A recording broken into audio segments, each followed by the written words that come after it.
जय माता की मित्रों, हम लोग अश्लेषा नक्षत्र की चर्चा कर रहे हैं।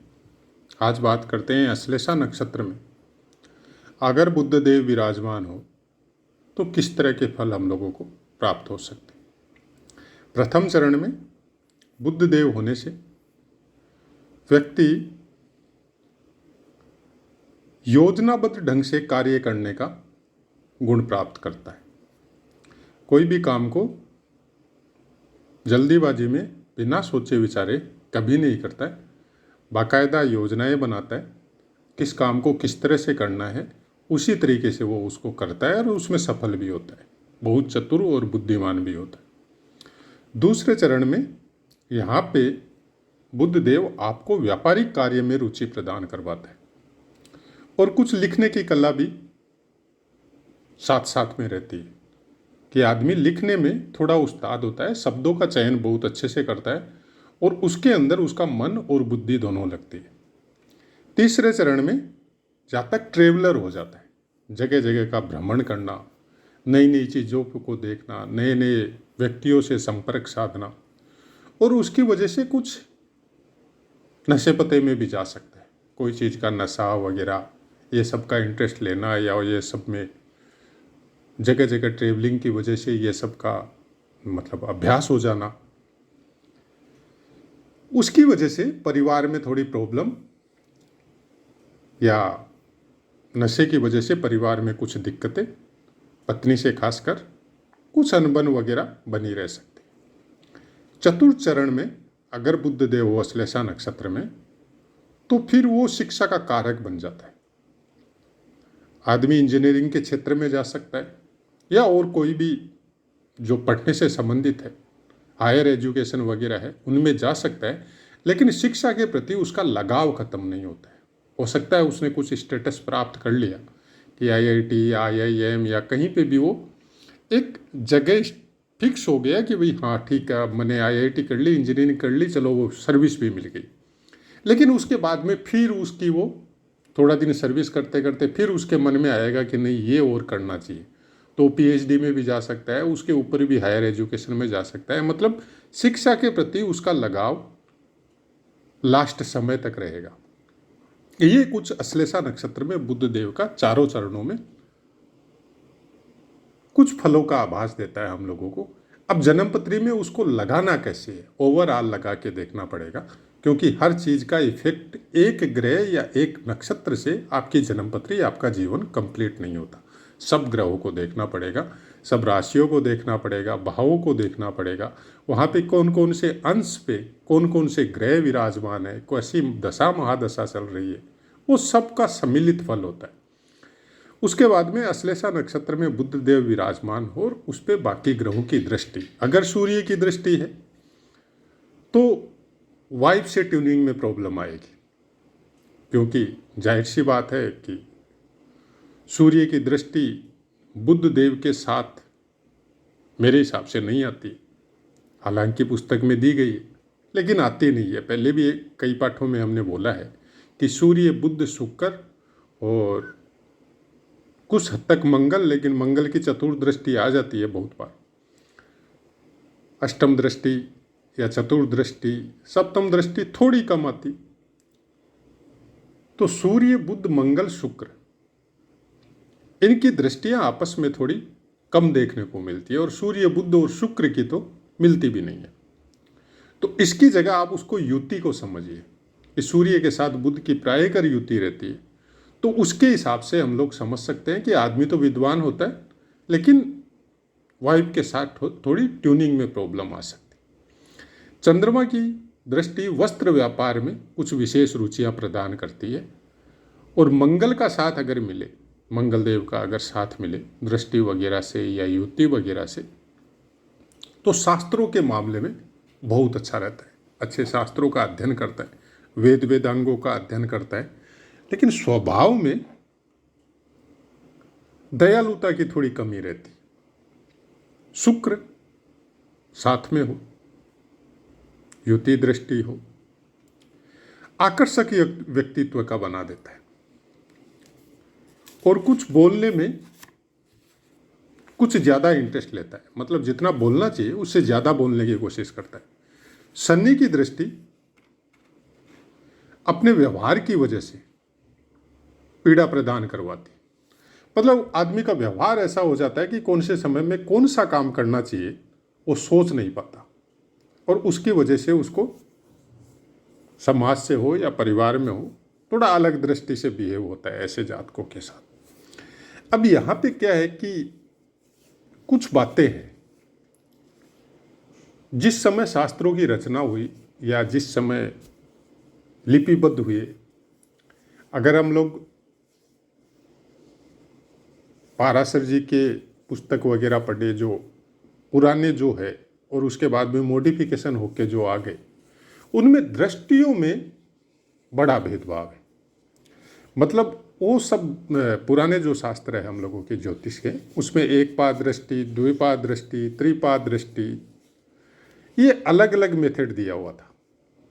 तो शायद उसी समय की ये पुस्तक लिखी गई है, तो इसमें दृष्टियों के बारे में बताया गया है कि सूर्य के ऊपर बुध की दृष्टि, ये दृष्टि, उसका यही कारण है हमको जहाँ तक समझ में आता है, क्योंकि हमने बहुत बार इसी बुक को बार बार अध्ययन किया है और उसको लगा के भी देखा है कि हाँ कुछ असर होता है। सपोज एक बार दृष्टि पड़ गई सूर्य की बुध के ऊपर, वो दूसरे स्थान पे या तीसरे स्थान पे, या बुध की दृष्टि पड़ गई या शुक्र की दृष्टि पड़ गई, तो वैसा कुछ इसमें सूर्य बुध और शुक्र की दृष्टि के विषय में बताया गया होगा। शायद, हम कंफर्म नहीं बोलते इस बात को, क्योंकि ज्योतिष में हमसे भी बहुत बड़े बड़े विद्वान हैं, हम अपने आप को इतना बड़ा विद्वान मानते भी नहीं हैं। हाँ ठीक है, हमारी ये पसंद है, हमको ज्योतिष सब्जेक्ट जो है वो बचपन से ही, मतलब मोटा मोटी 17-18 साल बाद से ही हमको बहुत पसंद आता है, और तरह तरह की पुस्तकों को पढ़ना, समय मिले तो ज्योतिष या कर्मकांडी विद्वानों के साथ बैठना, बातचीत करना, ये हमको शुरू से ही पसंद है। और चैनल का मकसद भी ये नहीं है कि कोई जन्मपत्री देखे या आपसे कोई धनार्जन करे, नहीं। हम केवल इतना चाहते हैं कि ज्योतिष को जीने का जरिया बनाए, भविष्य फल देखने का नहीं। भविष्य में कल क्या होगा अगर आप जान भी लेंगे तो आप उसको चेंज नहीं कर सकते, कोई नहीं कर सकता। और जिन्होंने जान लिया, बड़े बड़े विद्वान हुए या जो ज्योतिष के प्रवर्तक है, वेद वेदांगों के प्रवर्तक है, हम लोगों के ऋषि मुनि, उन्होंने भी कभी समय को चेंज करने की कोशिश नहीं की। देख लिया कि भाई इस युग में ये होने वाला है, इस समय में ये होने वाला है। महर्षि वाल्मीकि जी ने तो राम अवतार होने के पहले ही रामायण लिख दी थी।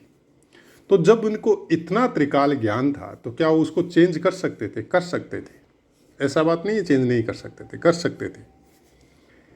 लेकिन जिनको शक्तियाँ मिलती है वो कभी भी समय में छेड़छाड़ नहीं करता, क्योंकि एक जरा सी भी छेड़छाड़ करने से आने वाले समय में बहुत कुछ परिवर्तन हो जाता है। समय की अवधारणा हम लोग अपने हिसाब से समझते कि अभी दिन का 12 बजे, फिर रात का 12 बजेगा, फिर 11 बजे 1 बजेगा, फिर वापस 2 बजेगा, 3 बजेगा, ये हम लोगों का कैलकुलेशन है। लेकिन ब्रह्मांड का नियम या ग्रहों का नियम जो समय का है वो थोड़ा अलग लेवल पे है, उसको हम लोग अपनी पृथ्वी की गणना के हिसाब से समझते हैं। तो ये मैथ्स का विषय है और बहुत ही मतलब सरल भी है और जटिल भी है, हर आदमी के समझ में आना बहुत मुश्किल है। हम लोगों को जो समझाया आज की ज्योतिष के हिसाब से, जितना हम लोगों को गणित का और का थोड़ा बहुत नॉलेज है, वो पंचांग वगैरह में देख के हम लोग इतना पता कर सकते हैं कि कौन से क्षेत्र में किस समय कौन सा लग्न का परिवर्तन हुआ है, कौन सा ग्रह कब चेंज हो रहा है, कौन सा ग्रह चेंज नहीं हो रहा है, किसका अंश कितना हो गया। तो उसी के अनुसार हम लोगों को अपनी प्रिडिक्शन में देखना पड़ेगा। लेकिन सबसे मेन प्रिडिक्शन यही है, थोड़ा संधि काल का ध्यान रखना चाहिए। बड़े बड़े ग्रह जब चेंज होते हैं, खासकर शनि है, गुरु है, राहु केतु है, तो ये सब जब एक राशि से निकल के दूसरी राशि में जाने की कोशिश करते हैं, वो जो पीरियड होता है उस पीरियड के 2 दिन इधर और 3 दिन उधर, 5 दिन का पीरियड आप नोट कर लीजिए। ये कोई पुस्तक में लिखा हुआ है या नहीं लिखा हुआ है हमको पता नहीं है, लेकिन हमारा अपना एक्सपीरियंस है ये, और बहुत अच्छा एक्सपीरियंस है कि सपोज आपका ज्योतिष के द्वारा बताया गया कि अभी शनिदेव जैसे, राहु देव जैसे अभी मेष राशि से निकल के मीन राशि में आएंगे, क्योंकि वो वक्री चलते हैं। तो वो पीरियड जो आपका 5 दिन से कि आज आएंगे तो उसके 2 दिन पहले और आने वाला दिन और उसके बाद में 2 दिन, ये 5 दिन का पीरियड का विशेष ख्याल रखिए।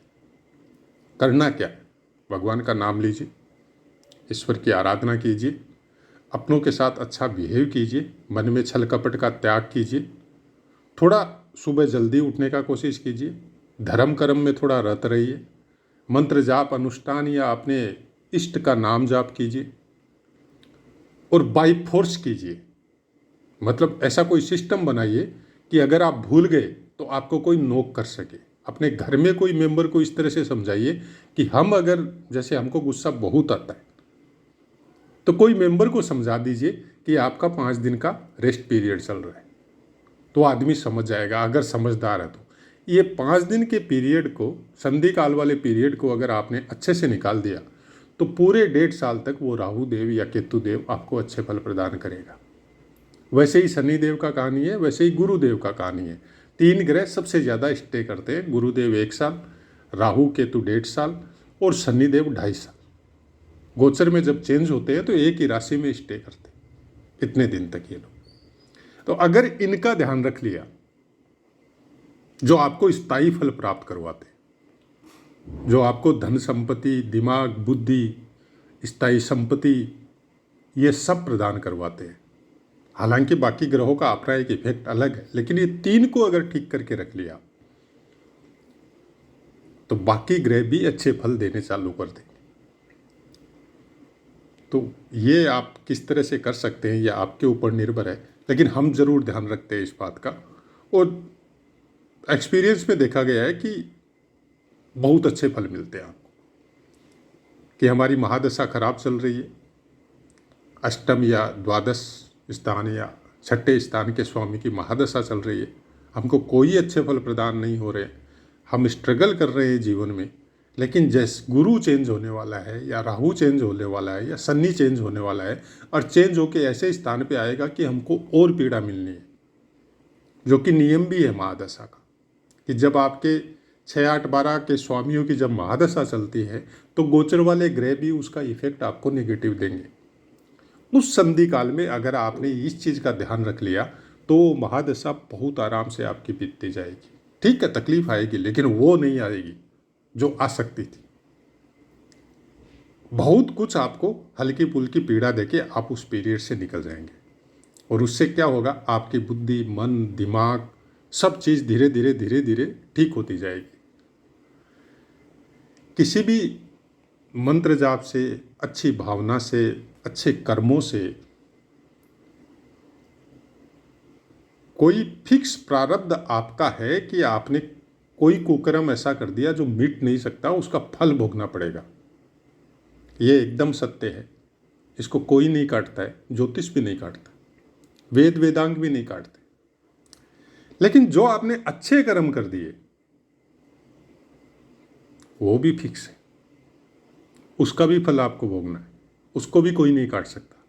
उसका नतीजा क्या होता है कि जब आपको बहुत ज़्यादा पीड़ा आने वाली है, उस समय में वो अच्छे कर्मों की एक दीवार बनती है आपके शरीर में, आपके मन में, आपके दिमाग में।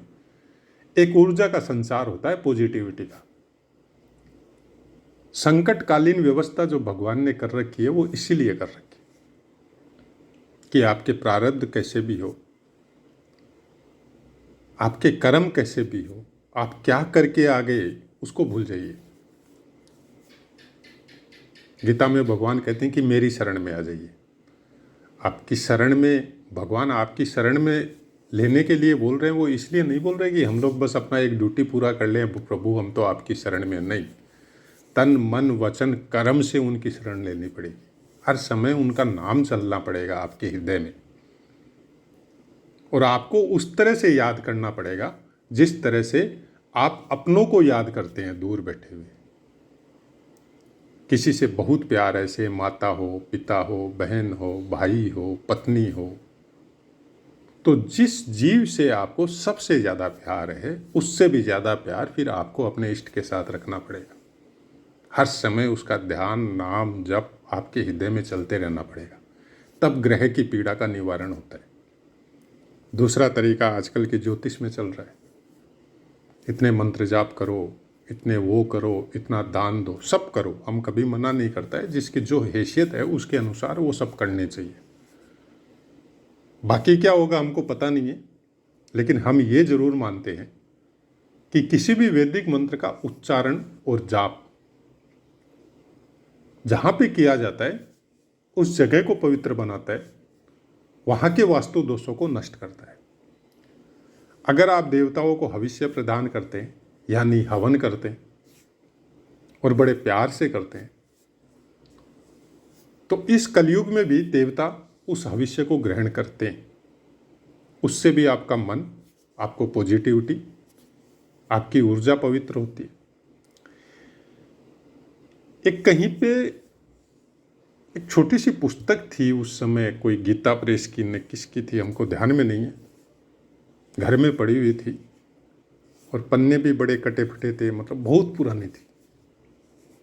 ये शुरुआत जब ज्योतिष की थी उसके पहले ही पढ़ा था शायद, क्योंकि घर का वातावरण शुरू से ही इसी टाइप का मिला है बचपन से। पुरानी किताबें, भागवत, गीता, रामायण हमेशा ही घर में प्रेजेंट रही है। तो सब पढ़ने में उस समय, आज बहुत बार वो पढ़ा हुआ याद आता है कि एक हविष्य जो हम लोग हवन करके जो देवताओं को प्रदान करवाते, वो केवल देवताओं के लिए नहीं होता है। आज की संस्कृति में या अभी जो मॉडिफिकेशन हुआ है अलग अलग विद्याओं का, उसमें आपने सुना होगा कहीं पे अग्नि स्नान, आपके चक्रों को जागृत करने के लिए, कि हम लोग सर्दियों में जैसे अलाव जलाते हैं और उसके बगल में बैठते हैं, वो भी एक तरह का अग्नि स्नान है। आजकल तो फ्लैटों में रहने, सिटी वगैरह में रहने की वजह से अलाव में भी हम लोग, लकड़ियाँ कहाँ मिलती है, अभी तो टायर, ट्यूब या प्लास्टिक जलाते हैं, तो वो तो कोई काम नहीं करता, वो तो उल्टा नुकसान करता है आपको। लेकिन उस समय, आज के 30 साल पहले तक, घर में लकड़ियाँ भी होती थी, या गाय के गोबर से जो उपले बनाए जाते थे, सुखा के रखते थे घरों में, क्योंकि खाना उस समय चूल्हे में ही बनता था, कोई गैस वगैरह का साधन शुरू ही नहीं हुआ था। शायद बचपन, अगर हमारी उम्र के कोई है 50-55 वाले, तो वो जानते भी हैं इस बात को। तो माताएं, बहनें या हम लोग भी बच्चे थे तो उसी चूल्हे के सामने बैठे रहते थे सर्दियों में। वो एक अग्नि स्नान था और उसको पवित्र माना जाता था। घर में रोटी बनते ही सबसे पहले उसी में भोग लगता था। उसके आसपास पवित्र होके नहा के, हम लोग बच्चे थे तो हम लोगों को भी उस एरिया में एकदम सामने बैठने नहीं दिया जाता था। हाँ, नहा लिया, जो भी करना है कर लिया, नहा वहा के पवित्र होने के बाद में भले ही बैठ सकते थे।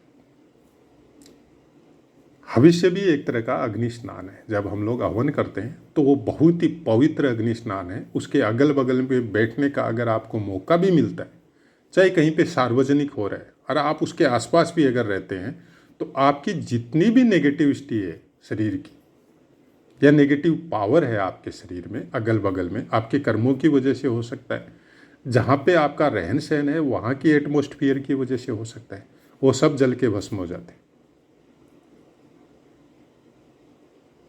और आपका इम्यून सिस्टम ग्रो हो जाता है, छोटे मोटे वायरस का प्रकोप ही बंद हो जाता है। बहुत सी वैदिक परंपराएं थी जिनको हम लोगों ने छोड़ दिया, आज कुंडली दिखाने के चक्कर में पड़ गए।